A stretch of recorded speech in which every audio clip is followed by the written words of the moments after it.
The AP voters moved a lot of teams into the top 25 this week, but the Gonzaga Bulldogs were not one of them. And frankly, that's a mistake.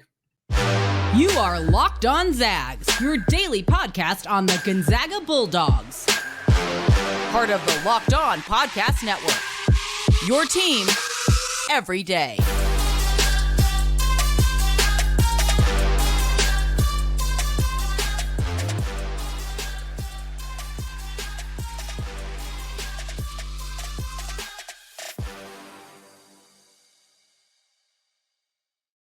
What is going on, y'all? Welcome into the Locked On Zags podcast, part of the Locked On Podcast Network, your team every day. I'm your host and longtime Gonzaga podcaster, Andy Patton, here to bring you news and updates on all things Zag athletics. Today's episode of Locked On Zags is brought to you by FanDuel. Folks, make every moment more. Right now, new customers who join today, you'll get $150 in bonus bets if your first bet of $5 or more wins. So visit FanDuel.com/LockedOn today to get started.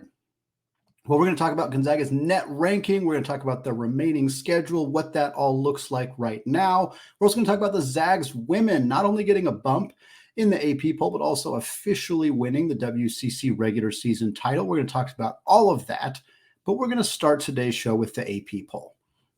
For those of you who listened to Monday's show, it was a partial mailbag episode, but it was also a discussion about Gonzaga's win over Pacific and whether we thought they were going to be ranked in the AP poll as it came out on Monday morning. Well, the poll is out. Gonzaga received 99 votes. That puts them 27th. Virginia received 103 votes, putting them 26th. BYU finished 25th in the poll with 123 votes. So Gonzaga was 20 votes away, Gonzaga was 24 votes away from being in the top 25. Virginia was just a few spots ahead of them, so Gonzaga falls just outside of that top 25 conversation. Here's the deal. Gonzaga should have been ranked, and I'll explain why. I'll tell you why they were not. I understand why they didn't climb back in. We'll also talk about why we think what we think could happen in the future. They got Portland this week, and then they got Santa Clara at home on Saturday. Feels like winning both those games, depending how the rest of the teams do that are in that kind of bottom part of that top 25. And of course, some of the other teams like Virginia, who's got themselves, as I'm recording right now, they're playing Virginia Tech on Big Monday. That's a big game for them. If they win that one, that'll help their cause to get back into the top 25. But Gonzaga's resume right now, they're 20-6. On the season, they are 20th at KenPom. They are 23rd in the net. This isn't as relevant, but I did think it was an interesting jump. For the last few weeks, Gonzaga's offensive and defensive adjusted efficiencies at KenPom have been relatively close to each other. Usually they're about a top 25-ish offense and a top 35-ish defense. Those have taken a bit of a kind of climb away from each other recently, for better and for worse. Gonzaga's offense right now in adjusted offensive efficiency at KenPom is 11th. Meanwhile, their defense has dropped to 53rd. That matches up with the eye test we've seen from this team. Insane levels of offensive efficiency as of late, particularly in that game against Pacific, but the defense has kind of slipped a little bit. Hopefully, Mark Few and the Zags can find ways to kind of get that defense back into that top 40, top 35, top 30 conversation where it was earlier in the year. They're certainly going to need the offense to play San Francisco and St. Mary's the following week, but they're going to need that defense to be in a good spot as well. Here is why the Gonzaga Bulldogs should be ranked in the top 25. Gonzaga has a better record, a better KenPom ranking, and a better net ranking than both Texas Tech and Florida. Texas Tech is 23rd, Florida is 24th. Gonzaga has a better record, the same record, a better KenPom ranking, and a better net ranking than Washington State, who is 21st, and Colorado State, who is 22nd. Gonzaga also has the same record as Virginia, who they are ahead of in both KenPom and the net ranking, despite being one spot behind them in terms of total number of votes for the AP poll. Gonzaga is also higher in both KenPom and net than South Carolina, who is 20th. Now, South Carolina is 21-5 compared to Gonzaga's 20-6. So they do have a slightly better record, but Gonzaga is ahead of them in the KenPom and the net rankings. That means out of the teams ranked 20 through 25 in the current AP poll, Gonzaga is better in the following three categories: overall record, KenPom ranking, net ranking, They are better in at least two of those three categories in all of those teams, except, interestingly enough, BYU, who is 25th in the AP poll. BYU dropped after losing to Oklahoma State, the team with the worst record in the Big 12 conference. It was a tough loss for BYU. They managed to hold on just barely to that spot into the top 25, but they are the only team, and they are a metric darling. The KenPom and the net have loved BYU all season long. That's why they are ahead of Gonzaga in both those metrics, despite Gonzaga having a better overall record than BYU. Having said that, I get it. It is not that I do not understand, because the quad one record is the issue. For those of you who've been listening up to this point, you've probably been yelling at me on your drive, on your run, on your walk, wherever you're listening to the podcast. And yes, you are correct. If I'm going to compare those three statistics to those bottom five teams, we're going to also take a look at the quad one record. And Gonzaga is not close to the rest of those teams. The Zags are 1-5 in quad one games. That win, of course, coming against Kentucky a few weekends ago, the 5 losses all coming earlier in the season. And then, of course, to St. Mary's at the beginning of the month. South Carolina is 3-3 in quad one games. Washington State is 4-3. Colorado State is 4-5. Texas Tech is 4-6. Florida is 3-7, and Virginia is 2-3. Every one of these teams has played more quad one games than Gonzaga, except for Virginia. Every single one of them has more wins than Gonzaga. Every single one of them, I believe, has a better record. Yes, doing some quick math, 3-7 is a better record than 1-5. So I get it. But I guess the argument that I would make is quad one record, the most important factor.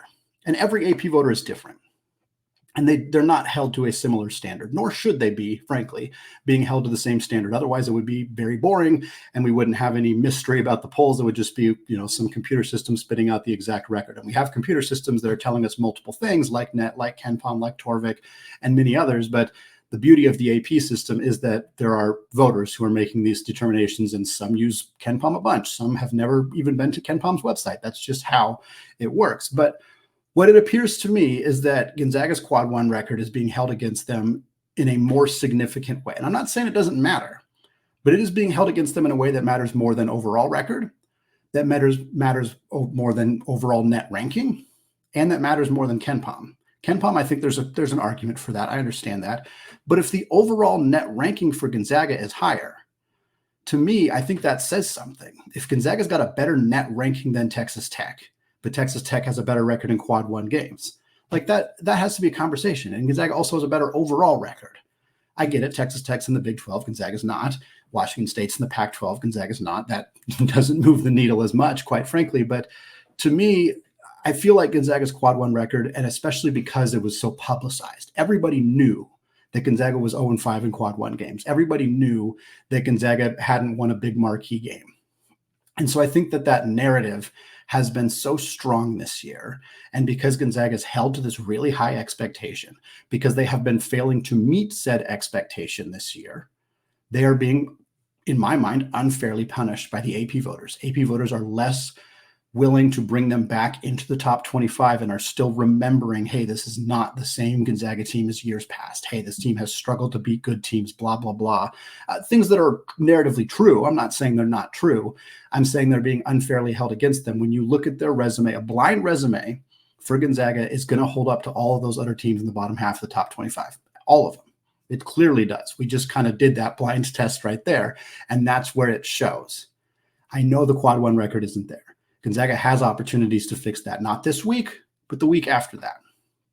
If they can do that, if they can pick up 2 quad one wins next week against San Francisco, against St. Mary's, or even just one of those quad one games, that's going to help them in a significant way. But right now, I do feel like the resume holds up as a top 25 team, and they are not being put into that position because the AP voters are still punishing them for losses that primarily happened in November and December. Other AP stuff that happened, Kentucky had gone from 17 down to 22 after losing to Gonzaga. They jumped all the way back up 217 in the AP poll after that win over Auburn. Huge win for Kentucky. Also a nice win for Gonzaga. Makes their win look a little bit better. St. Mary's held steady at 18 after absolutely crushing Pepperdine. We'll talk more about St. Mary's on Wednesday's show, but they did just lose Joshua Jefferson for a significant portion of the season. That is a huge loss for them. He did a really good job of neutralizing Anton Watson in the first matchup between these two teams. Could even be a problem potentially for them against San Francisco on Tuesday evening. San Diego State went from 29th all the way up to 19th. They have a 20-6 record as well. They are, granted, higher than Gonzaga in both the net and KenPom, and of course beat them head-to-head. So no argument for San Diego State being where they are. I thought they should have been ranked last week. Happy to see them back in. And Washington State, we talked about them 30th to 21st, and I know I compared resumes there, but I'm happy for Washington State. It's not a knock on them. I do believe they deserve to be in the top 25. I think Gonzaga probably takes Texas Tech or Florida's spot. If it was up to me, and in the poll that I did for Locked On College Basketball, I had Gonzaga ranked. I also had Washington State ranked. I actually had BYU out of the poll in that situation. But Wazoo, this is their first time being ranked since 2008. Huge for them. Huge for the Pacific Northwest, huge for the Inland Northwest, and huge for the WCC in a weird way. I mean, Washington State's obviously not in the WCC yet, but they will be next year. And having been ranked in the AP poll this year and likely, very likely, making the NCAA tournament, really good for Washington State as a program and really good for the WCC as they come into the conference as a basketball member next season. Well, is Gonzaga going to be in the top 25 next week? That is obviously the question we want to discuss, and we're going to get to that and what some other teams could do to help out Mark Few's club in the net rankings. All of that coming up after a word from today's sponsor, FanDuel. Get buckets with your first bet on FanDuel, America's #1 sportsbook. Because right now, new customers get $150 in bonus bets with any winning $5 bet. That's $150 if your bet wins. Bet on all of your favorite NBA players, all those Zags in the NBA, and teams with quick bets, live same-game parlays, exclusive props, and more. And I'm going to continue to say it, and we're going to get to it at the end of the show. The Gonzaga women's team, 240-1 odds to win the national championship. $5 bet on Lisa Fortier's team nets you $1,200. They already beat Stanford, one of the best teams in the country. They are rolling right now. I think that is a gamble worth taking. If you are with me, visit FanDuel.com/lockedon and shoot your shot. FanDuel, an official partner of the NBA. All right, folks, segment 2 here. Still Andy Patton, still Locked On Zags podcast, and we are still talking metrics for Mark Few and the Gonzaga men's basketball program. We're going to switch over to talking more about the net ranking here. As of Monday, February 19th, a little after 4 p.m. Pacific time, Gonzaga is 23rd in the net. By the time you're listening to this, they've probably adjusted in some capacity, depending on how this Virginia Tech game goes, potentially how things go with Kansas State and Texas, Iowa State, Houston, those games taking place this evening as I'm recording right now. But Gonzaga's been held steady in kind of the 20 to 25 range for a while now in the net rankings. They've been in the top 30 for the majority of the season. I've said this stat on here a handful of times. I'm not sure that how much it matters, I guess is the best way to put it, but no team that has been higher than 31 in the net has ever not been given an at-large bid in the NCAA tournament. That's an encouraging sign for Gonzaga. Of course, if they lose to St. Mary's, if they lose twice to St. Mary's, they'll probably still be in the top 31, but they might be right around that line. And the net hasn't been around that long. So the sample size to me if the net had been around since 1985 when the tournament expanded, and in this 40 plus year run of time, if that had never happened, then yeah, I think I'd take it a little bit more seriously. But it's like, it's going to probably happen one of these days where a team in the top 30 is not going to make the big dance. Gonzaga right now, quad 1, they're 1-5. We talked about that extensively in the first segment. We have talked about it extensively throughout the season here, as it has become a big storyline for Gonzaga, especially without as much comfort in terms of securing that automatic bid in the out of the WCC into the NCAA tournament. Gonzaga's losses are, of course, Purdue, Washington, UConn, San Diego State, St. Mary's. They got that win over Kentucky. Right now in quad 2, Gonzaga's just 2-1. Those 2 wins are over Syracuse back in the Maui Invitational, as well as over San Francisco at home. That loss is that Santa Clara loss, which looms large right now for the Gonzaga in terms of kind of tarnishing the resume a bit. Quad 3, they're 5-0, Yale, UCLA, USC, San Diego, and LMU. However, And this was a big talking point last week, and I'm going to reiterate it here because it is very, very close. 3 of these 5 quad 3 victories are close to becoming quad 2 victories. The difference between being 2-1 in quad 2 and 5-0 in quad 3 versus 5-1 in quad 2 and 2-0 in quad 3 is massive. I don't know that they get all 3 of them. Getting 2 out of the 3 would be huge. And what's unfortunate, and again, perhaps a part of a larger conversation to be had in the offseason, is that Gonzaga cannot control this. Their resume gets a boost or gets hurt by things completely outside of their control.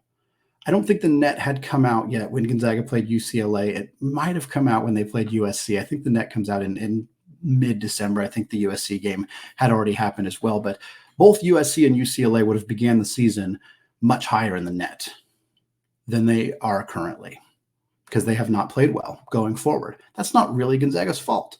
It's not their fault at all, frankly. But right now, as we record this, Yale is 82nd, UCLA is 105th, USC is 108th. Because Gonzaga played Yale at home, they need Yale to move into the top 75 at the net to become a quad 1 home victory for Gonzaga. 7 spots is where Yale needs to move. They don't have a ton of huge opportunities. They beat Cornell recently. They have Princeton and Cornell are both very good teams in the Ivy League. That's kind of it. Every other game is quad 3 or quad 4. So you don't get a lot of opportunities to climb up. They kind of need teams around them to lose for them to potentially push into that top 75. USC and UCLA both need to be top 100 because those were neutral site games. If Gonzaga can get, if those 2 teams can get into the top 100, Gonzaga gets a quad 2 win over those teams instead of a quad 3. UCLA has been rolling as of late. They beat Utah on Sunday evening after losing to them by 46 points earlier this year. That is a testament to the growth of Mick Cronin's team. USC missed a huge opportunity after the Gonzaga Pacific game. I don't know if any of the rest of you out there did this, but I flipped on Colorado and USC, and it went into double overtime. And unfortunately, USC lost that game. USC has had 16-point leads both times they played Colorado this year. They lost both of them. If they had won even one of those games, pretty reasonable chance they're in the top 100, or at least very close to it. I don't know if that's an 8-point or an 8-spot jump for them. If they'd won one of those games by 16 points, maybe that climbed them all the way in. Colorado's a pretty good team. I think they're a top 40-ish team in the net. So that's a tough loss for USC to absorb. They have not been good this year. Neither of those teams have, frankly, been very good. But if either of them can climb into the top 100, suddenly Gonzaga's resume looks a little bit different by not doing anything differently other than having beaten both those teams way back in late November, early December of 2023. Other things that happened, Pepperdine fell out of the quad 3. They're 243rd in the net right now. They need to be top 240 for that game to become a quad 3. Not really a huge deal. It'd be nice to have one more quad 3 victory as opposed to a bunch of quad 4 victories, but it's just not really that big of a deal. And in terms of opportunities left for Gonzaga, on Thursday, they will play Portland in Portland. That will be a quad 4 opportunity for Gonzaga. Just can't lose that one. On Saturday at home, they will host the Broncos of Santa Clara. Also cannot lose that one. Going to be a tougher challenge. Santa Clara is a good team. They obviously beat Gonzaga earlier this year. Gonzaga is playing much better now than they were on earlier in the year when they played Santa Clara. Much better now. They're also hosting Santa Clara as opposed to playing them on the road in that emotional environment. The Steve Nash was there. Like a whole thing was kind of set up for Gonzaga to fail. And they needed to win that game, and they didn't. But now they have another opportunity. Win this one. Beat Portland, you got a quad 4 win, a quad 3 win. Does it move the needle from a net perspective all that much? Probably not. But you win those 2 games, one of USC, UCLA, or Yale climbs into a quad 2 territory, suddenly your resume looks a lot better. That's probably enough for them to get back into the top 25, depending on what those other teams do. If Washington State can beat Arizona, they stay in the top 25. If Virginia can hold on and beat Virginia Tech, as I'm recording right now, they are losing. In fact, if they lose, that helps Gonzaga as well. We'll see. I don't know Texas Tech's schedule, but it's the Big 12, so they probably got a couple good teams lined up. Same with BYU. So certainly Gonzaga could climb back in the top 25, even with wins over Portland and Santa Clara, which isn't super impressive. But obviously where it matters is the week after that. Quad 4, Portland, great. Quad 3, Santa Clara, fine. Quad 1 at San Francisco on February 29th. and I will repeat this because there has been some misinformation about this topic out there. This is going to be a true road game according to the net for Gonzaga. Because Gonzaga is playing at the Chase Center, there was some confusion whether it was a neutral site game, in which case this San Francisco would have to be a top 50 team for it to count as a quad one game, or if it was going to be a true road game for Gonzaga, in which case San Francisco would have to be top 75. That became extremely relevant because currently San Francisco is 60th, fairly safely within the top 75, but fairly clearly not in the top 50. Because it is a true road game, according to the net, if Gonzaga wins this one, as long as San Francisco stays in the top 75, that is a quad one victory for the Zags. And then, of course, the big one at St. Mary's, Moraga, California, March 2nd, quad one game, no ifs, ands, or buts about it. No confusion there. That's a huge, huge, huge opportunity for Gonzaga. And then if they win those two games, they're a top 2 seed in the WCC tournament. Then at that point, they'll have one more game before the championship, probably a quad 2, quad 3, depending whether they play Santa Clara or LMU or whoever they end up matching up with, could be San Francisco in that one. And then, of course, if they win that game, go to the championship, probably play St. Mary's. That's a quad 1 opportunity there. If they win that game, none of this matters. It still matters from a seeding perspective, I should say, but it doesn't really matter in terms of, whether we're going to be sweating on Selection Sunday or not. We won't be, which would be huge. But if Gonzaga loses that game and they win the rest of these games, we're looking at a resume that's going to be pretty good. They'll probably be 3-5 in quad 1 games. Again, that's if they beat San Francisco and St. Mary's, and then they lose in the championship game. You got a 3-5 record in quad 1 games. You got 3-1, 4-1, 5-1 in quad 2. That's where you kind of are hoping for those other teams to help you out. Because if you're 3-5 in quad 1 and 5-1 in quad 2, I think you feel a lot more comfortable than if you're 3-5 in quad 1 and 3-1 in quad 2 or 2-1 in quad 2. Suddenly you don't feel as comfortable. So it's an interesting spot Gonzaga's in, more pressure on them than usual, more reading into the net rankings and how other teams are doing than I think we've ever done here on Locked On Zags, certainly really as a fandom in general. It's just not something we've had to do all that often, but that is the situation we're in right now. For now, as I can promise you, Mark Few and the Zags, they're not focused on this. They're not pouring through the net rankings. They don't care where Yale is, where Syracuse is, where UCLA and USC. They just don't. They're focused on the Portland Pilots. They're focused on coming to the Child Center on Thursday evening and making sure they get a W there. Then they will focus on the Broncos of Santa Clara, and then they will focus on San Francisco and St. Mary's and so on. But right now, I feel like Gonzaga's in a pretty good spot. Bummed they didn't get into the top 25, but hey, there's a real chance they're there by next week, especially if they take care of business in these 2 games against Portland and Santa Clara. But the Gonzaga women, they don't have much more business to take care of. They have officially clinched the WCC regular season title. They've also moved up 1 spot in the AP poll, despite a pretty scary first half against Pacific. We're going to talk about that after a word from today's sponsor, LinkedIn Jobs. Folks, when you're hiring for your small business, you want to find quality professionals that are right for the role. And that's why you have to check out LinkedIn Jobs, which has the tools to find the right professionals for your team faster, and they do it for free. And LinkedIn is not just another job board. They have a vast network of more than 1 billion professionals, which makes it the best place to hire and gives you access to professionals that you cannot find anywhere else. And LinkedIn does all that while making the process both easy and intuitive. Hiring is easy when you have that many quality candidates. So easy, in fact, that 86% of small businesses get a qualified candidate within 24 hours. LinkedIn is constantly finding ways to make the process even easier. They just launched a feature that helps you write job descriptions, making the process quicker and more efficient. 2.5 million small businesses use LinkedIn for hiring. If you want to join them, post your job for free at linkedin.com/lockedoncollege. That's linkedin.com/lockedoncollege to post your job for free. Terms and conditions apply. All right, folks, closing out today's show, talking about Lisa Fortier and the Gonzaga women's basketball team. They climbed 1 spot in the AP poll this week from 17 up to number 16 after yet another 2-0 week. They beat St. Mary's by 28 points. We talked about that game a little bit on Friday's episode last week. You can go back in your feed and check it out if you have not heard it yet. They also beat Pacific over the weekend by just 13 points. Far and away the closest game Gonzaga has played in the WCC regular season. Interestingly enough, Gonzaga's biggest margin of victory was also against Pacific. That was that 65-point game when Gonzaga held Pacific to 39 points. They scored their 40th point with 5 minutes left in the second quarter. Just an absolutely ridiculous high-level performance from them in this game. But as we said at that time, Pacific is the fourth best team in the WCC. They're a top 150 team in the net, which isn't great by any stretch, but it's, again, fourth best team in the conference behind Gonzaga, Santa Clara, and Portland. And we knew that Pacific wasn't the kind of team that was going to get blown out by 50-plus points twice in a season. But what we didn't expect was that Gonzaga went into the locker room at halftime down by 1 point. A team they beat by 65 points. Gonzaga was down 46-45 at halftime on the road against the Tigers on Saturday.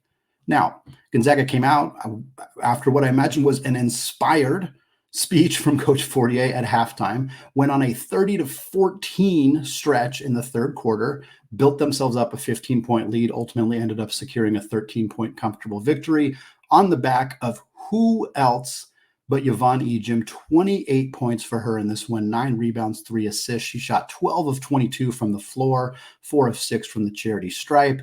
It wasn't just Yvonne. It is the same story it has been for this team all year long. Yvonne dominates on the block. She's getting rebounds. She's efficient. She's scoring around the rim. She's getting to the free throw line. And the rest of the team is just gunning threes like it is their job, because it is their job. 13 of 30 for Gonzaga in this game against Pepperdine. The quote-unquote worst game that Gonzaga has played in the WCC this season, 13 of 30 from three. That's 43.3%. The Trung Twins combined to shoot 8 of 14 from three in this one. So Yvonne's dropping 28 points on the block, and the Trung Twins are shooting 8 of 14 from three combined. 27 points between the two of them. I think 15 for Kaylin, 12 points for Kaylee, as well as 10 assists. Just a incredible performance. Again, a lot of that coming in the second half. They struggled on defense more than they typically do. They turned it over 15 times. Again, it wasn't a perfect game by any stretch for them. But the fact that a 13-point margin of victory is clearly their closest margin of victory. Before that, it was 18. So now they have a 13-point win, an 18-point win, and then I think a 19-point victory. Every other game that they've played in conference play has been by 20 or more points. 10 of their 13 have been determined by 20 or more points. 4 out of those 13 have been determined by 35 or more points. Of course, we had that 65-point win over Pacific, like we talked about. I think they beat Santa Clara by 37 both times, or 36-37 both times. Just absolutely dominating those teams in the conference. And the Zags stayed at 13 in the net. Their net ranking did not change across this past week. Again, the WCC is still weak, so the margin of error is just really thin. They have to keep blowing out teams to really not fall in the net ranking. Close victories over WCC teams will hurt them. We haven't really seen that because they haven't really had any. That 13-point win against Pacific probably didn't help Gonzaga much in the net ranking. They were 10th 2 weeks ago. They're now at 13, so they didn't drop too far, but they have slipped a little bit in that regard. And again, the second best team in the WCC from a net perspective is Santa Clara. They're 76th. Portland's 103rd. Only 2 teams in the top 100. Only 1 team in the top 75. And then you have Pacific at 149th. Because they played a fairly good game against Gonzaga, they actually climbed from like 157 up to 149 by virtue of only losing by 13 points to Gonzaga. Zags got 3 more regular season games.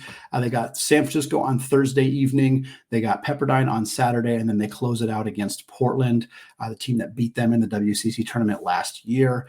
For right now, we'll focus on San Francisco and Pepperdine. The Dons, 164th in the net for them. Gonzaga beat them by 19 on the road the last time these two teams played. And then Gonzaga will take on Pepperdine on Saturday. Pepperdine is 333rd in the net. That is not a good program for either side on the basketball for men's or women's right now.